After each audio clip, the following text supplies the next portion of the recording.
Okay, everybody. Hey, we're back. We took a week off because somebody wasn't here. We won't name names. It was the guy with the Mohawk. Anyways, today we're going to be looking at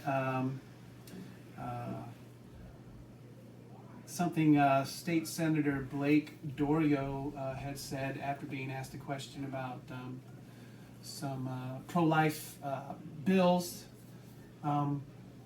that may be coming up in the future. We're going to get to that in a minute. I want to make a few announcements. A couple announcements is, number one, we are growing as Northern Indiana Abolitionists. We have a fairly substantial group of folks in Fort Wayne, and then we have a good group of guys in South Bend. So what we've done is we've put Daniel Groves and Joel Haataja right here. I didn't introduce this, but I will in a minute. In charge of Fort Wayne, kind of just doing their thing out there, fighting against abortion. We put Christopher Clota in charge of South Bend. And really, I say in charge, but they're already doing things out there. And we just kind of put them, kind of oversee the things out there. And then we're also trying to equip them with materials they'll need to fight this battle of abortion in our state. So this is a good time to say, hey, we could use your financial support if you want to help us. I'll try to put a link somewhere in the description of this video where you can give us financial support. What we've been able to do with the support we've received so far is purchase some large signs for them, for Joel and Daniel and Christopher to have with them all the time for when they go to do their ministry work in front of the various abortion mills in their area. We've been able to purchase a whole bunch of tracts for them to hand out to folks so they can continue, to fight against, to do their thing, basically. So yeah, keep giving to us financially if you can. It helps a great deal because we want to continue to get signs for some more faithful brothers and sisters who go as well, because it's not always a big event we're planning to do. A lot of times people are going to say, hey, I'm going to go to the abortion mill, can you join me? We want them to have a sign they can take with them, at least one sign. I think that's all I have to cover on that. Oh, and the plan is to go from there. Then I'm going to try to head to Maryville, Indiana, and get something established there. Maryville is a tricky place to minister at. It's very spiritually heavy. I mean, there's a weightiness to going to Maryville, so your prayers would be appreciated. Praying that folks out there would see the truth about abortion and the abolition of abortion and get plugged in, that guys would draw people to that ministry. I was there a year ago, I think a year ago, and just nobody would go. It was hard to find people to go from that area. So be praying about that. We're hoping that God will replicate what He's done in South Bend and Fort Wayne in Maryville. There's a lot of potential there in Maryville just because of the way that it's set up and how the women go into the front and everything. You can really see them and talk to them. And so there is that potential there. We just need, our harvest is white and ready, but we need workers to go out there. Yep. So we need boots on the ground if you're available to come out, even if it's not every week, not every month, but just when you're available to have boots on the ground. Yep, absolutely. That's what we need. We need bodies. So with that being said, I forgot to introduce us. I'm Brent Buckley, Jon Glick, Joel Haataja, and this is the Beard, the Brain, and the Mohawk, and it's called Conversations with Abolitionists, and that's what we want to do. So, to get back to our main topic, we wanted to talk about, I'll let you introduce this, because is that all right? Because you were there and... Yeah, so I was at a Republican, it wasn't actually necessarily strictly Republican, but it was only Republicans there, a meeting recently in Elkhart where we had one of our local state senators, Blake Doriot, and a local state representative, Doug Miller, come and speak, along with other leaders of area liberty groups, most of them focusing on issues in the school systems. But during the question and answer time with the legislatures, one of the questions that came up was, what are we going to do in Indiana now that Texas has passed this heartbeat bill? And for those of you who don't know, Texas this year passed the heartbeat bill that you are not allowed to have an abortion once a heartbeat is detected, which is usually around 6 weeks. And they have a different enforcement mechanism than most of the bills that have been passed. It's by private lawsuit instead of government enforcement. So somebody asked, are we going to copy that type of legislation in the Indiana legislature? And then what follows is what Blake Doriot, his response to that, and that's what we're going to cover. But first, I was afraid you were going to go a little too far. First, I'm hoping to insert a clip of that video. We do have that on video. The sound quality is not that great. We also have, John was gracious enough to transcribe what was said. So we're going to show that video here in a minute, and then we are going to break down what was said. We'll just read it and kind of stop and talk about some things that Blake Doriot said during this meeting. So we'll see you in a minute after this clip. Miller says it all. Question about pro-life legislation. Texas passed a law recently, a heartbeat law banning abortion. The heartbeat is detected around 6 weeks. And the unique aspect of that law is that the enforcement mechanism are private lawsuits rather than having the government enforce it, which has made it a little bit harder to stop. There are always liberal judges looking to do that. But my question is, what are the plans in the Indiana legislature to copy that type of legislation? Yes. Woo! Come on, Indiana, you're behind. I will say that Senator Brown was on that.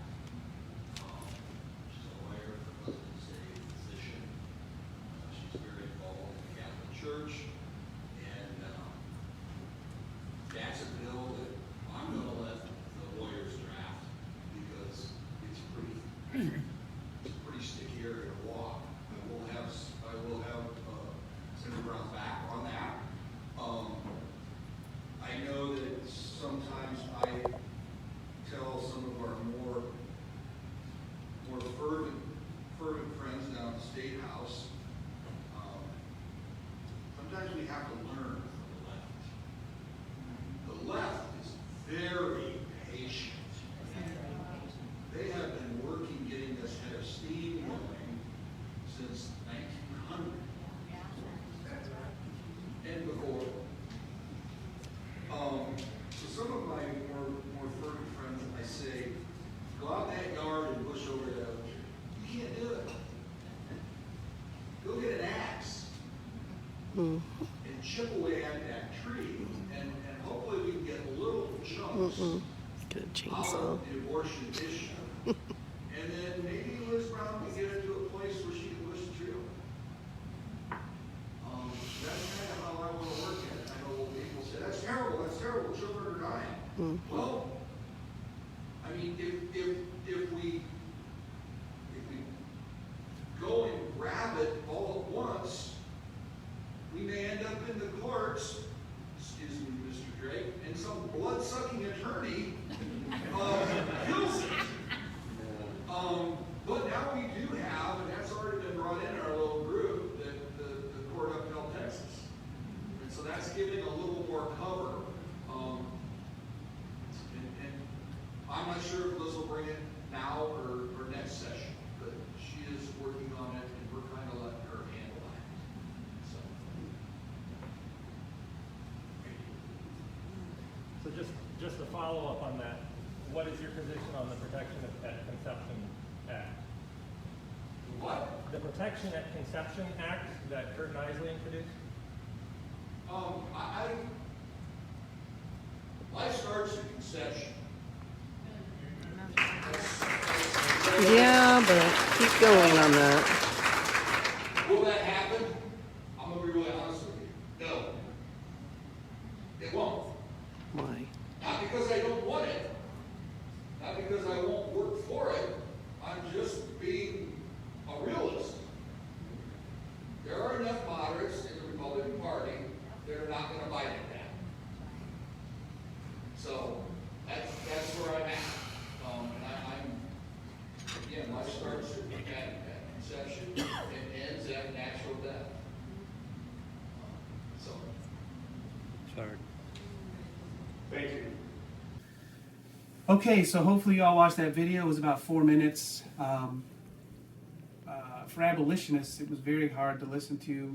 It was it made my heart hurt a little bit because it got a little angry, I'm going to be honest. But we're going to assume that Blake just doesn't really know what's going on. We'll give him the benefit of the doubt. Sort of. I mean, that's hopefully how we're going to treat this going forward, but I can't guarantee anything. So the first thing that we heard, and I'll just read this really quick here, the question from the audience member, he said, question about the pro-life legislation. Texas passed a law recently, a heartbeat law banning abortion if a heartbeat is detected. It's detected around 6 weeks, and the unique aspect of that law is that the enforcement mechanism are private lawsuits. We couldn't quite hear what he said after that.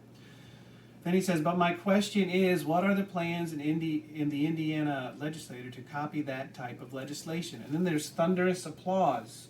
So what I want to talk about here about this question was this heartbeat bill that really everybody's celebrating as far as pro-lifers go, as far as the pro-choicers or the pro-aborts go. They're railing against it. And what we really think as abolitionists about heartbeat bills. So I let anybody who wants to start and lead in on that, they can. What is the problem with heartbeat bills? Well, I think the first issue really is just that it's still dehumanizing the preborn child and saying you're not really a human unless we can detect a heartbeat. Until then, Right. you know, it's okay to kill you. And in fact, this was even basically stated by Governor Abbott of Texas, who, when he was asked about, you know, isn't this going to keep people from having abortions in cases of rape and incest and things like that, because apparently there's not that exception in there this time. And his response, and there's a video, you can go watch this, his response is, well, they still have 6 weeks to go get an abortion if they need one. So even here a pro-life governor is saying, it's okay, you can just go kill them a little bit earlier. Mm-hmm. So there's still that dehumanization of the preborn child, not recognizing them as a person, not providing equal protection under the law, not providing equal justice.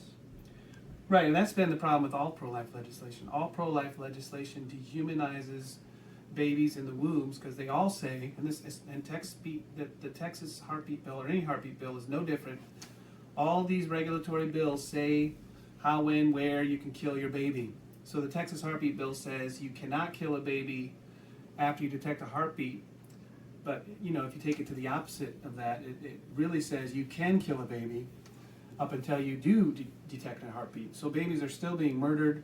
And in most cases, the people who are administering the sonogram that's going to detect that heartbeat is going to be, or the ultrasound.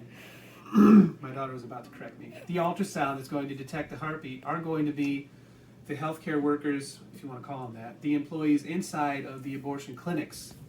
And if you've heard of Sarah Cleveland, she talks extensively about this. She's a professional in this field on how you can very easily not detect a heartbeat when there's one there. So, I mean, that's all the problem. That's just a few of the problems, really. That the Texas heartbeat bill ultimately still says you can kill children. It's ultimately doesn't honor God. It is an iniquitous decree. God pronounces woes against iniquitous decrees.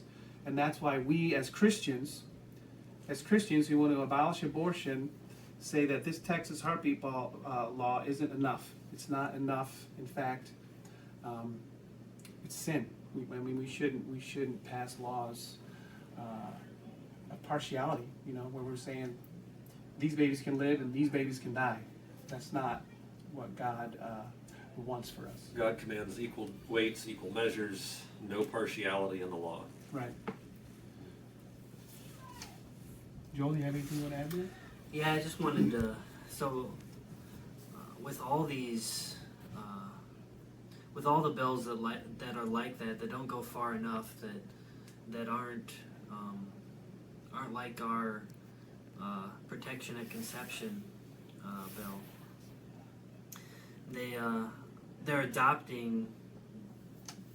They're yoking in people with secular mindedness and secular ways of doing things, and actually a sinful way of doing things. And so what the Bible says against that in 2 Corinthians 6:14, it says, "Do not be bound together with unbelievers. For what partnership have righteousness and lawlessness, or what fellowship has light with darkness?" So this isn't telling us to completely take ourselves out of society, but what is it saying? We know from other scriptures that it's not saying that because we're supposed to be in the world but not of the world. So that's the point that Paul is making here in 2 Corinthians, is that we need to not be bound together with them in their sinful ways. And that's exactly what we're doing when we write a bill like the heartbeat bill that says it's all right to murder a baby here, but not in this circumstance. So any bill that's like that is yoking ourselves in with the ways of darkness, with lawless deeds and lawless decrees. And so as Christians, if we claim to be Christians, we need to follow the Word of God, and those bills are sinful. Mm-hmm. Yeah, just one additional thing I thought of too with the heartbeat bills, it still does not consider abortion really murder.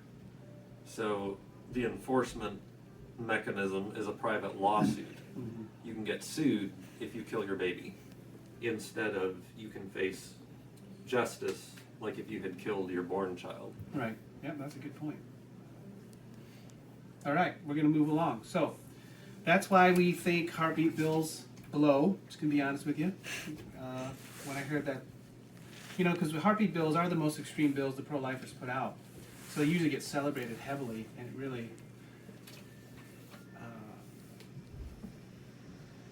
it's hard to hear. It's hard to hear all the celebration, even from good Christian folks who have platforms when they come out and they're celebrating this law. It's like, dude, you need to embrace abolition. Come on. Anyways, enough about that.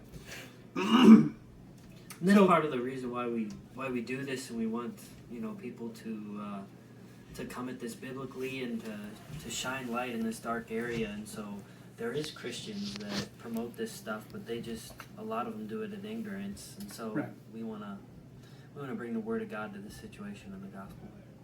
Yes, true. All right, so the question that we read through here at the top was, what is Indiana going to do about heartbeat legislation? When is Indiana going to pass their own heartbeat bill?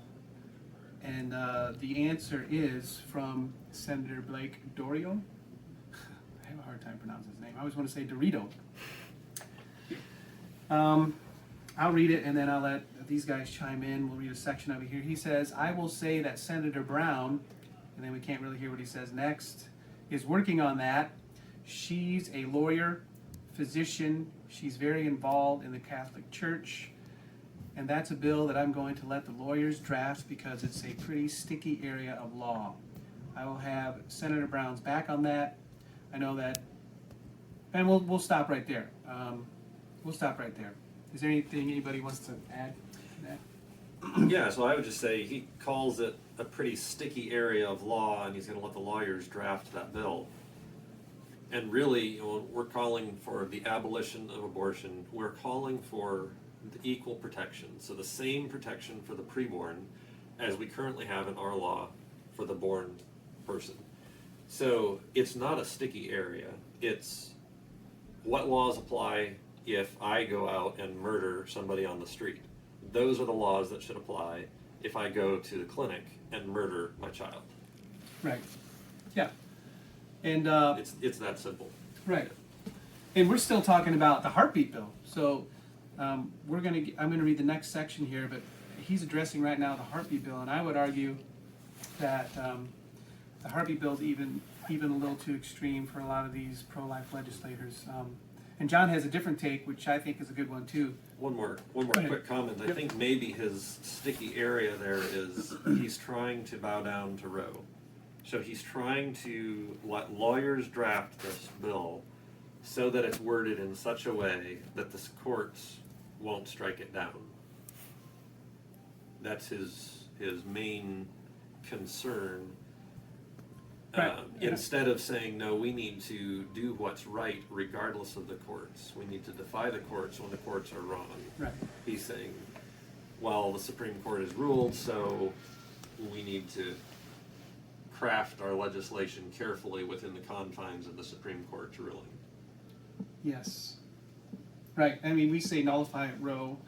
They say Roe is God. They say the Supreme Court has the final say in this, and we say, first of all, the Supreme Court just rule an opinion. They don't make law. And secondly, we say God reigns supreme and he decides morality, not the courts. So we would say defy the courts. Don't try to pass legislation to pacify the courts. All right. So, Joe, if you were going to say that. Amen. Okay. So then he says he's got Senator Brown's back on that, and then he goes into, I know that sometimes I tell some of our more fervent friends down in the statehouse, sometimes we have to learn from the left. Now I was thinking right here he was kind of soft pedaling or backpedaling a little bit on the heartbeat bill, because as I said, a heartbeat bill's too extreme for pro-life legislators. John had a different take, which I appreciate. I like his take on it. And I'll let John talk a little bit more about that. Do you want me to finish reading a little more first? Yeah, let's go ahead and read at Okay, least. we'll read the rest of this Good word. passage. Or else this is going to be like a 3-hour thing. Sometimes you have to learn from the left. The left is very patient. They have been working getting this head of steam going since 1900. And before, some of my more fervent friends might say, some of my more fervent friends might say, go out in that garden, push over that tree. You can't do it. Go get an axe and chip away at that tree, and hopefully we can get little chunks out of the abortion issue. And then maybe Liz Brown can get it to a place where she can push the tree over. That's kind of how I want to work at it. And then I think we'll just keep going. I know people say, that's terrible, children are dying. Well, I mean, if we go and grab it all at once, we may end up in the courts, excuse me, Mr. Drake, and some blood-sucking attorney kills it. But now we do have, and that's already been brought in our little group, that the court upheld Texas. And so that's giving a little more cover, and I'm not sure if Liz will bring it now our next session, but she is working on it, and we're kind of letting her handle that. So, I probably should have let somebody else read it, I apologize. So just the overall picture here, my take was he's kind of soft pedaling the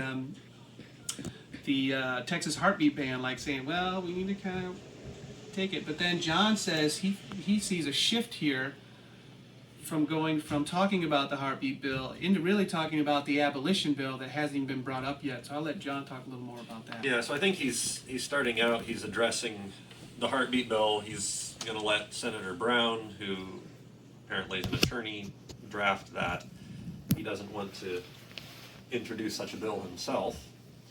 And then I think he makes a shift when he says, I know that sometimes I tell some of our more fervent friends down in the statehouse that now he's going into why he thinks we need to have incremental bills like the heartbeat bill instead of abolition, because he talks about you can't go out in the garden and push over that tree. You have to get an axe and chip away at it until you get it to a point you can push it over. And you pointed out that the more fervent friends he's talking about in the State House are probably Kurt Nicely and John Jacob, who are the ones who are pushing for the abolition of abortion. Because nobody else is. So right, so I can see now him making that shift for whatever reason, that supporting chipping away slowly at abortion through the pro-life regulatory bills that do nothing, kind of addressing the abolition issue.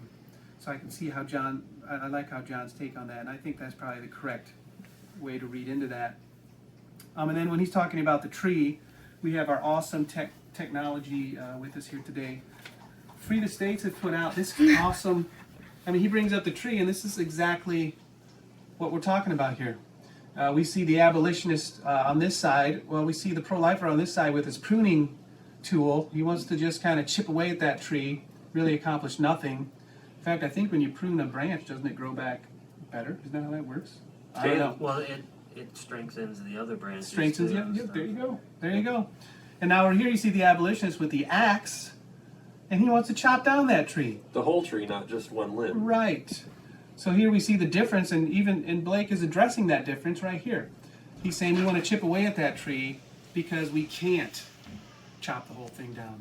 And what's the reason he gave? Because, I think he said because some blood-sucking lawyer is going to come along and kill that bill. And the problem is, they're doing that with the pro-life legislation. Bingo. They're already killing bills of pro-life.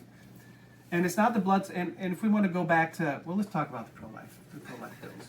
So for instance, we have some bills just this year in the summer.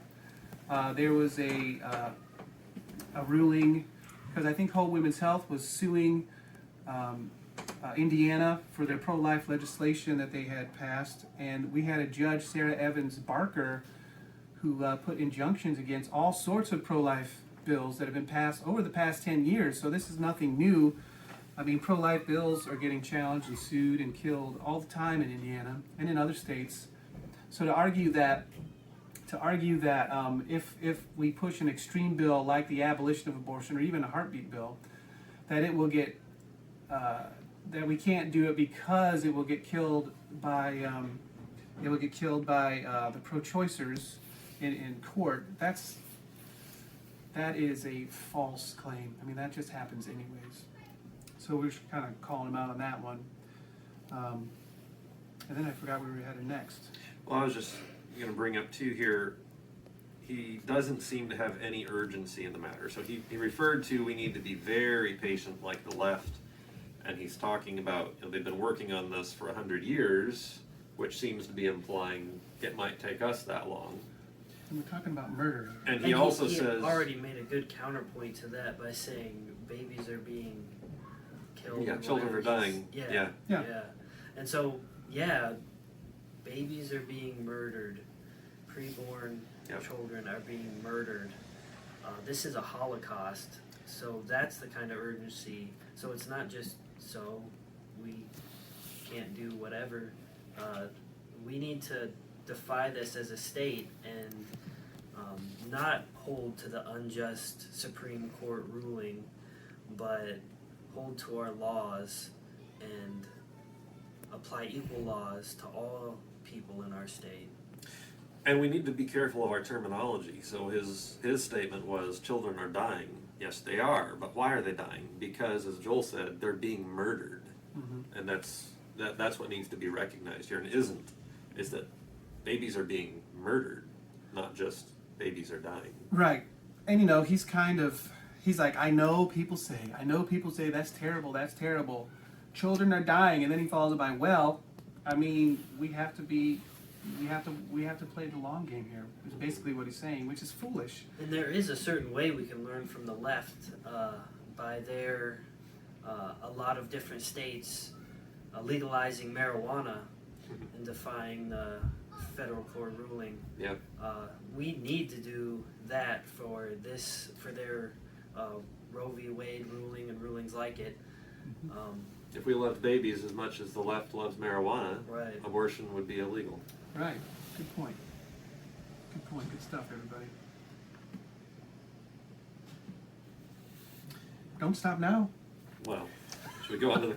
Well, I was going to talk follow-up, about or- the Bill of Abolition, and when he talks about it's going to be killed by blood-sucking attorneys, if we are assuming right here, that he's kind of shifted Blake here, he's kind of shifted into from the heartbeat bill into the bills of abolition.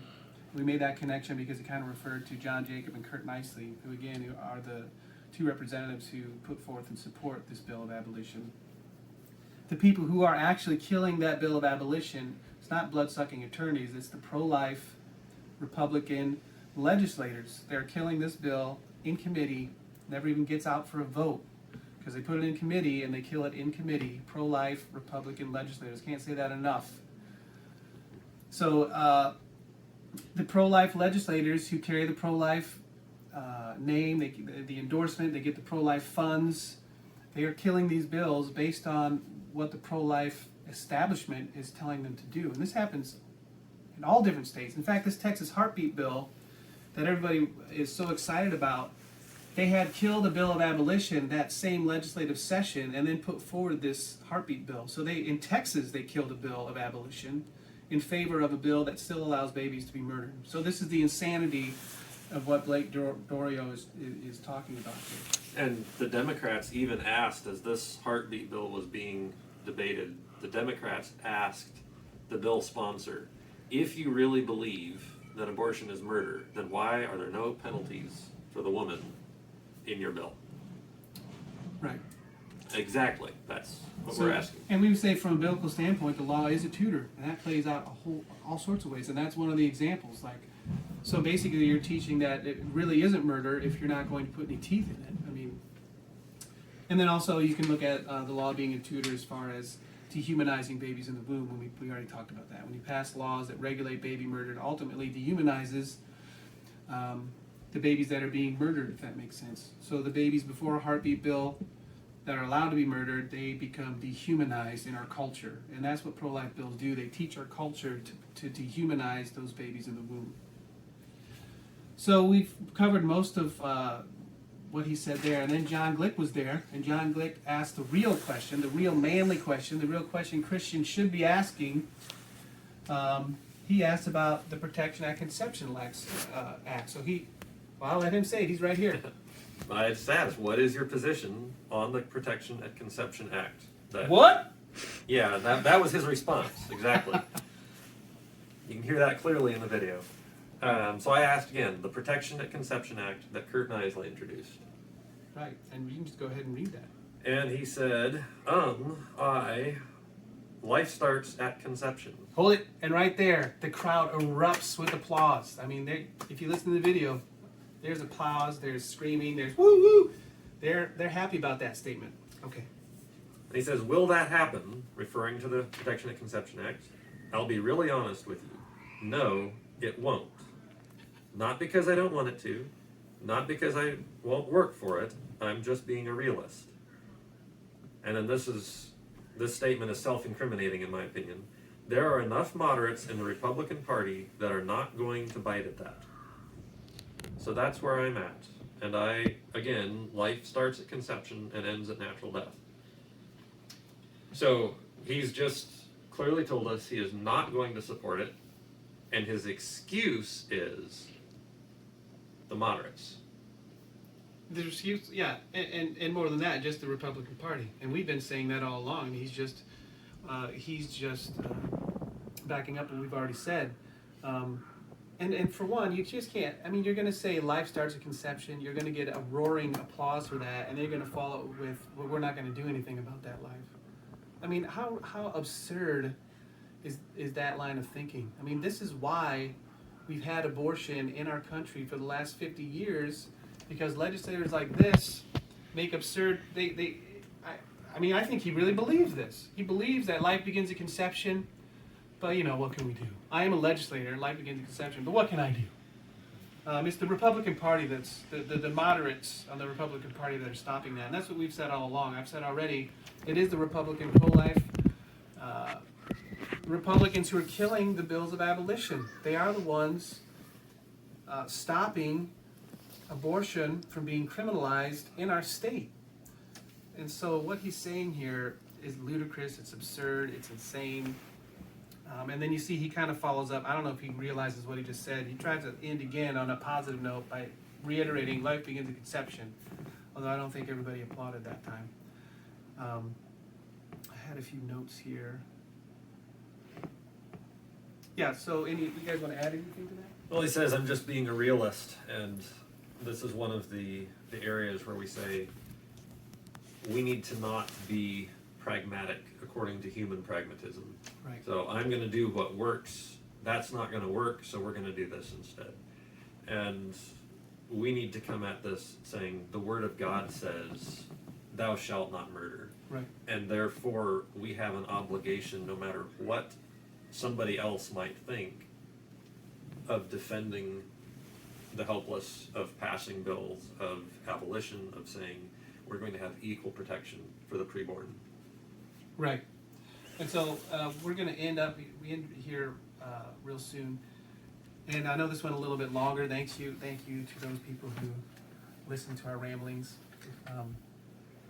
You know, we do this because we can, and it's fun, and we all go to the same church, so it's a good opportunity to help show you guys some truth. But the big takeaway from this is that pro-life legislation doesn't go far enough. As Christians, we need to support what's moral and right, and that would be ending abortion. That would be criminalizing murder. I mean, that, right? That's the no-brainer. And what we've had happening in our state, and Blake Doriot is part of that system, what we've had happening in our state with Republicans is we've had these bills of abolition 5 years in a row. 5. Put up by Kurt Nising, and he's just been joined by John Jacob to help him out. They get killed every year for the past 5 years. They get killed in committee, never make it to vote in favor of silly pro-life laws. Not even close to the heartbeat bill, which I still think does nothing. And one of the bills a few years back was they killed the Bill of Abolition, and they passed a pro-life bill that says after you murder your baby, you need to give that baby a proper burial. And this is a pro-life win. This is what they will celebrate, and they'll raise money off of. And on the back end of that, the things people don't know is that they're killing these bills of abolition. So we want to make sure people are hearing this. We want people to make sure you guys, good Christian folks who are on our Facebook page, or might be on our YouTube channel, or might be involved in the ministry we're involved in, we want you to know that pro-life legislators, they don't have our backs when it comes to ending abortion. They talk a big talk, but ultimately they don't walk it out. They don't put any teeth in any of their legislation, and really they need to repent. So, you know, I just had an idea. I think we need to work toward equal protection, and we need to pass a bill that says after you murder somebody, you need to pay for their funeral and make sure they have a proper burial. Yeah, I think that's good. Yeah. So, You see the folly in that. All right, everybody, thanks again. Sorry this went a little long. I hope it blesses someone out there. We certainly enjoy doing this and being whatever help we can. So thank you, and God bless. We'll see you next week, maybe? All right.